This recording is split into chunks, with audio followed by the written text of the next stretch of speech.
Hello नमस्कार मैत्रिणींनो, आजच्या एका नवीन व्हिडिओमध्ये तुम्हा सर्वांचं पुन्हा एकदा मनापासून स्वागत आहे। तर मैत्रिणींनो, आज आपण डीपनेक ब्लाऊजचा बॅकनेक डिझाईन बघणार आहोत। चला तर मग व्हिडिओला मी सुरुवात करते। इथे मी अस्तर कट करून घेतलेलं आहे, मेन फॅब्रिक कट केलेलं आहे। त्यानंतर याच्यासाठी आपल्याला पॅटर्न बनवायला काठ लागणार आहेत, ते सुद्धा कट करून ठेवलेले आहेत वेगळे। माप सांगते, उंचीमध्ये 1 इंच शिलाई मार्जिन। त्यानंतर तुम्ही डीपनेकसाठी जे काही शोल्डर घेत असाल ते इथे मी शोल्डर 5.5 इंच घेतलेला आहे, 38 छाती होती म्हणून। छातीचा चौथा भाग पुढे 1.5 इंच शिलाई मार्जिन, कमरेचा चौथा भाग पुढे 2.5 इंच शिलाई मार्जिन, 1 इंच बॅक साईडचा टक्स, त्यानंतर 1.5 इंच शिलाई मार्जिन। मुंढा 5.5 घेतलेला आहे, कारण मुंढा राऊंड याचा 16 आहे। ओके, पाठीमागचा गळा जास्त डीप आहे, म्हणजे जवळजवळ 10.5 इंच तयार आहे। तर मी तसं मार्किंग केलेलं आहे, 10 इंच तयार आहे, अर्धा इंच शिलाई मार्जिन। आणि बॉटमला मी जवळजवळ आता 4 इंच गळारुंदी घेते, कारण खूप ब्रॉड हवा आहे गळा त्यामुळे। आणि शोल्डरला गळारुंदी आपली नेहमीप्रमाणे चार्टप्रमाणे 2.25 इंच चौकोन तयार करून घेतला। आणि शेप पाहू शकता मी कशा प्रकारे देते, सुंदर असा शेप देऊन घेतला आहे। आणि त्यानंतर सेंटरपासून वरती मार्क केलेला आहे बघा, मेन गळ्याच्या खाली 1/2 इंच आणि पलीकडे 4 इंच। आणि याला आपल्याला एक असं छान असा पॅटर्न तयार करायचा आहे, हे असं मार्क केलेलं आहे।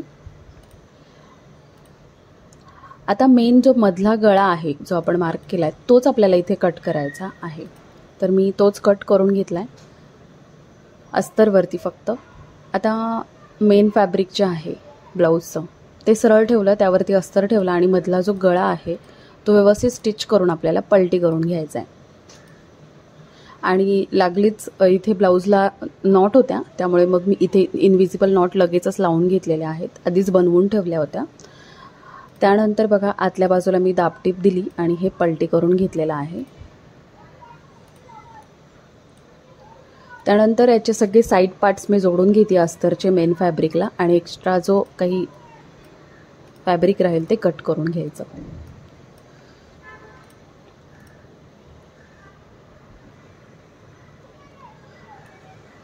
ते झाल्यानंतर आपण जो गळा तयार केलेला आहे त्याचे दोन्ही जे बॅक साईडचे भाग आहेत, सेंटर नाही, त्या दोन्ही भागाला मी व्यवस्थित लेस लावून घेतली।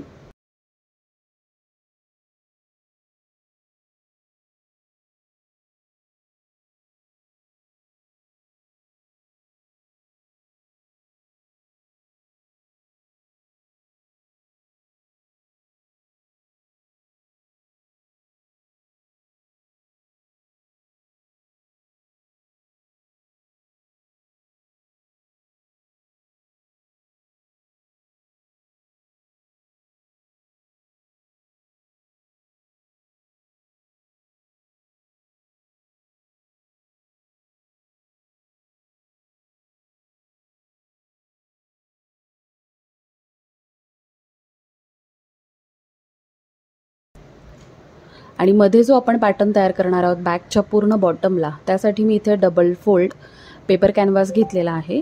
आणि त्याच्याप्रमाणे जसं आपण मार्किंग केलं होतं सेम पेपर कॅनव्हासवरती तसं मार्किंग करून तो शेप देऊन घेतलेला आहे।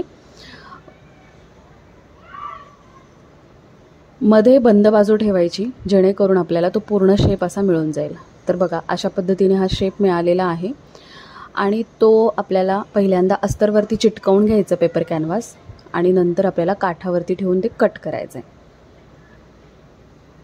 आता काठ सरळ ठेवायचे आणि कॅनव्हासच्या बाजूने 1/2 इंच एक्स्ट्रा जे फॅब्रिक राहणार आहे त्याच्या बाहेरचं सगळं कट करायचं, अस्तरच्या बाहेरचं। आणि सरळ भागावरती अस्तर ठेवून टिप टाकून घेतली आणि ते पलटी करून घेतलेलं आहे।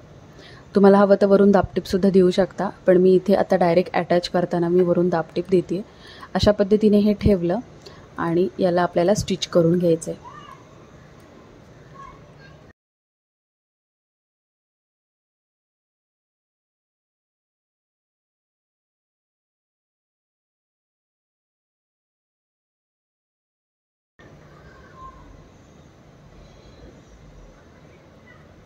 वरच्या दिशेने आणि खालच्या दिशेने दोन्ही बाजूने आपल्याला इथे स्टिच करून घ्यायचं आहे। आता इथे एक महत्त्वाची गोष्ट की तुम्ही जर का याला बॅक साईडला टक्स टाकणार असाल तर अगोदर टक्स टाकून घ्यायचे, नंतर पॅटर्न वरती अटॅच करायचा। इथे मी तेच केलेलं आहे। जेव्हा टक्स टाकले तेव्हा मी सांगायला विसरले, अगोदर ते करायचं। बघा तुम्ही आतल्या बाजूने पाहू शकता, मी अगोदर टक्स टाकून घेतलेले आणि नंतर तो पॅटर्न अटॅच केलेला आहे। म्हणजे काही एक्स्ट्रा वगैरे आलेला असेल तर व्यवस्थित कट करून घ्यायचं आणि आपला हा पॅटर्न पूर्णपणे तयार झालेला आहे। आता इथे हवं तर तुम्ही काठाचे बटन लावा, एखादं ब्रोच लावा किंवा एखादा पॅच लावा, डिपेंड ऑन। आणि इथे तुम्हाला हवं तर इथे सुद्धा तुम्ही छान अशी लेस लावू शकता, बट कस्टमरला तिथे नको होती कारण त्यांना काठच जास्त हायलाईट करायचा होता। तर मी आता इथे बॉटमला पण पट्टी लावलेली नाही आहे, त्यामुळे बॉटमला म्हणजे कमरपट्टी लावून घेते। आणि हे आहे आपल्या ब्लाऊजचं फायनल लुक। आणि नॉट ज्या आहेत त्या नॉटसाठी मला इथे लटकन बनवायचे होते, तर सेम सध्या खूप ट्रेंडिंग असलेले मी इथे लटकन बनवून घेते। आधीच्या पण व्हिडिओमध्ये मी शेअर केलेला आहे चौकोन तयार करून, त्यानंतर ते अशा पद्धतीने व्यवस्थित असे लटकन मी तयार केलेले आहेत। एक साईडला काठ ठेवलेत आणि एक साईडला साधं फॅब्रिक लावलेलं आहे। आणि शेवटी मी इथे बघा असे 2 स्टोन वापरलेले, जेणेकरून ह्या ब्लाऊजचं बॅकनेक जो पॅटर्न आहे तो छान खुलून दिसतो। आता हे पॅच जे आहेत ते कशा पद्धतीने लावायचे, एकतर तुम्ही फॅब्रिक ग्लू असतो त्याने अगोदर चिटकवून घ्यायचे आणि नंतर आतल्या बाजूने 1-2 टाके टाकायचे, जेणेकरून ते खराब होणार नाही, निघणार नाही। ग्लू एका कालांतराने इस्त्री वगैरे केल्यानंतर थोडासा स्प्रेड होऊन ते स्टोन पॅचेस निघू शकतात, तर 1-2 टाके जर असतील तर ते व्यवस्थित परमनंट राहतं। सो अशा पद्धतीने हा आपला सुंदर असा बॅकनेक तयार झालेला आहे। कसा वाटला मला कमेंट करून नक्की सांगा। आवडला असेल तर व्हिडिओला लाईक करा, इतरांसोबत शेअर करा। आणि हो, आपल्या चॅनलवर जर तुम्ही पहिल्यांदाच आलेला असाल, नवीन असाल तर आपल्या चॅनलला सबस्क्राईबसुद्धा करा। त्याचबरोबर बेल आयकॉन प्रेस करा, जेणेकरून जेव्हा जेव्हा माझा व्हिडिओ ऑनलाईन येईल त्याचं नोटिफिकेशन सर्वात आधी तुम्हाला मिळेल आणि तुम्ही हा व्हिडिओ बघू शकणार आहात। चला तर मग पुन्हा लवकरच भेटूया अशाच एका छानशा बॅकनेक डिझाईनसोबत किंवा एखाद्या छानशा व्हिडिओसोबत। Bye bye.